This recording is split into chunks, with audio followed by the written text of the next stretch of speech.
দুনিয়ার বাকি সব জায়গায় যেখানে নদী পারাপার করার জন্য নৌকা ও স্টিমারের প্রয়োজন পড়ে, সেখানে দুর্গাপুরের মানুষ গাড়ি নিয়েই নদী পেরিয়ে প্রমাণ করে দিয়েছে এই শহর জাগতিক নিয়মের ঊর্ধ্বে। অন্যান্য জায়গার মানুষরা যেখানে দুতলা বাড়ি করতে হিমশিম খেয়ে যায়, সেখানে দুর্গাপুরের মানুষরা দুতলা ল্যাট্রিন ব্যবহার করে, এবং ল্যাট্রিনও এখানে এতটাই হাইটেক যে শৌচকর্মের সাথে সাথে মানুষ পারিপার্শ্বিক সৌন্দর্য দৃশ্য উপভোগ করতে পারবে। মানুষজন এখানে এতটাই নিখুঁত যে দুধের সাদা ভাব কমে এলে দুধকে পার্লারে পাঠিয়ে আবার ফর্সা করা হয়। দুর্গাপুরই এমন একটি জায়গা যেখানে জীবজন্তুর পাশাপাশি জড় বস্তুরও লিঙ্গ নির্ধারণ করা হয়। আমি পুরুষ বলে আমার শুধু পুরুষ ইটেই ছোঁয়ার অধিকার ছিল। আধুনিক যুগে ইন্টারকাস্ট ম্যারেজ যে প্রাণীগুলো নরমাল, সেটি গাধা ও ঘোড়ার ভালোবাসার ফলে তৈরি হওয়া এই বিশেষ প্রাণীটি দেখে বুঝতে পারলাম। মুর্শিদাবাদে যেমন হাজার দুয়ারি বিখ্যাত, তেমনি দুর্গাপুরে বিখ্যাত এই হাজার জানালা বিশিষ্ট বাড়ি হাজার জানালি। পৌরাণিকতার ছাপ রাখতে দুর্গাপুরে এখনো যাতায়াতের জন্য রথের ব্যবহার করা হয়।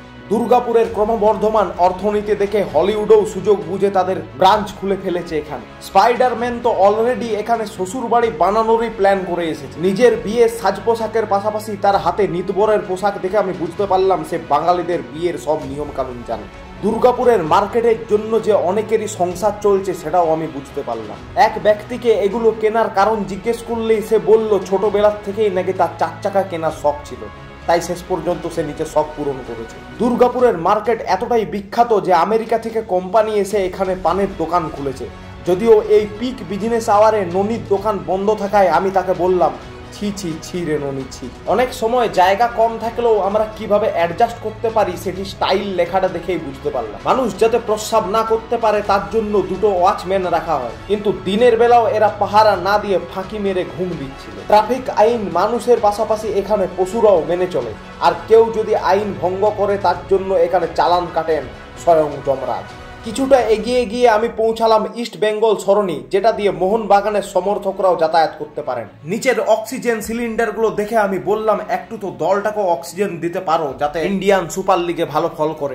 সখী ভালোবাসা কারে কয় সেটা লাইভই দেখতে পাচ্ছিলাম, দেখে খুব ভালো লাগলো। যদিও একটা জিনিস দেখে খারাপ লাগলো যে এই ব্যক্তিটি আজ অবধি একটি পার্টনারের খোঁজে একা বসে থাকার পরেও এখনো অবধি একটি ব্যাগই জোটাতে পেরেছে। KFC-তেও যে 69-এর অফার রয়েছে সেটা আমি আজকে জানতে পারলাম। কিন্তু সিঙ্গেল মানুষদের এভাবে কে ট্রোল করে? কিছু কিছু সাদা মাছের গায়ে হলদে ভাব আসার কারণে তাদেরকে উজালার জলে চুবিয়ে আবার সাদা করা হচ্ছিল।